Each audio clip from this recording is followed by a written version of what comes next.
Hello friends, મારું નામ doctor Sohil Panjwani છે.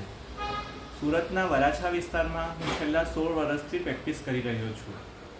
આજે આપણે તમાકુ અને કેન્સર વિશે થોડી માહિતી મેળવીશું. આજકાલ નાના બાળકો 12 થી 15 વર્ષની વય જૂથમાં પણ તમાકુ, ગુટકા, માવા અને સ્મોકિંગનું પ્રમાણ વધારે વધી રહ્યું છે. એક કહેવત છે કે action speaks louder than the words, અર્થાત કે બાળકો જોઈને વધારે શીખે છે.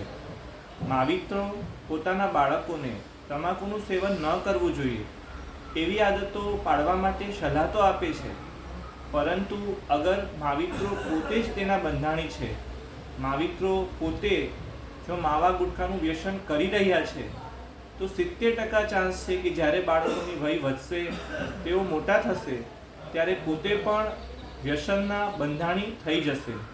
તો અગર સારા પેરેન્ટ્સ તરીકે તમે ઈચ્છો છો કે બાળકો મોટા થઈને વ્યસન સાથે ન જોડાય, તો સૌપ્રથમ તમારે આ આદતોને છોડવી જોઈએ.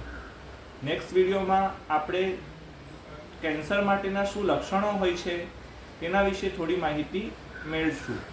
અમારી ચેનલને લાઈક અને સબસ્ક્રાઈબ કરો, અને તમને કોઈ પ્રશ્ન હોય તો કમેન્ટ કરો. Thank you.